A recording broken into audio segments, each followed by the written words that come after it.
So, question. If I Mhm. if I give you a little bit of money No. to Okay. Good answer, Emily. Good answer. Sorry. So today is the second class two, whatever you want to call it. And today in class, we're just going to be going over ethos, pathos, and logos. It's going to be a short lecture. And if you have no idea what that is, that's okay, because that's what we're going to talk about today. And if you do know what that is, great. Unfortunately, you'll still have to stick through the lecture, though. Alright, ethos, pathos, and logos. Alright. So, what are ethos, pathos, and logos? Ethos, pathos, and logos are three different types of appeal used by debaters to convince their judge to vote for their side. And no one of these is enough for you to win a debate round. It's really a combination of these three that make a debater a good debater, I guess. And oftentimes people will refer to this as the rhetorical triangle because these are basically the three pillars of debate. There are some more niched things, but for the most part, ethos, pathos, and logos are the three things that you are going to want to master in debate. Don't get too excited.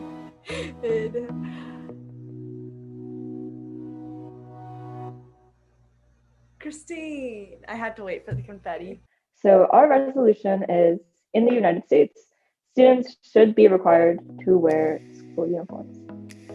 My name is Natalie Shao, and I affirm the resolution that in the United States, students should be required to wear student uniforms or school uniforms. My three contentions are that school uniforms reduce bullying and peer pressure, improve discipline, and increase the safety of the students. I negate the resolution that in the United States students should be required to wear uniforms. My three contentions are that school uniforms restrict students' freedom of expression.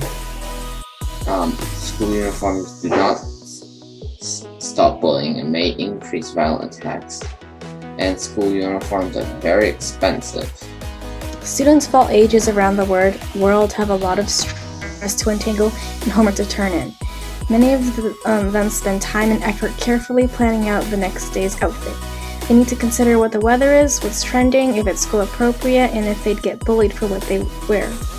Uniforms also assist with reinforcing school disciplines, especially when it comes to bullies. Students who have parents that don't receive a lot of income have ended up wearing hand-me-downs and outfits that get made fun of. The growing amount of bullying and the rising demand for specific outfits are adding on to student stress.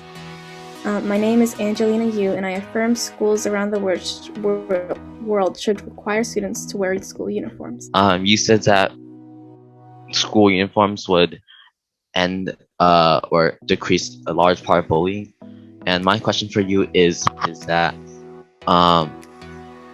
why would we implement such a massively expensive operation and mandate that across public schools when we can just target the bullying itself and have stronger faculties or people that actually reach out to bullying and just have that?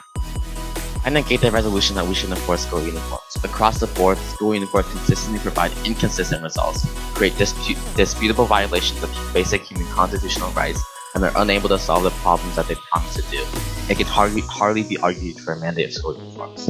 Contention 1 is that school uniforms restrict students' freedom of expression and don't properly show how students feel about themselves, and that should not be enough. Students can't express and show what and who they are, which is a problem especially when students that conform to society's view of them.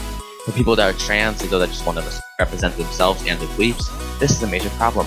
According to the Washington Post, recently in 2013, Friendly High School in Maryland suspended a stunning 75 students just for wearing pink shirts for Breast Cancer Awareness Month.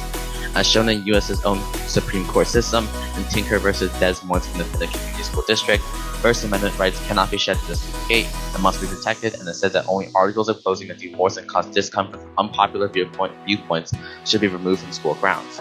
At this time, you can leave. Thank you all so much for coming, and we will see you next week.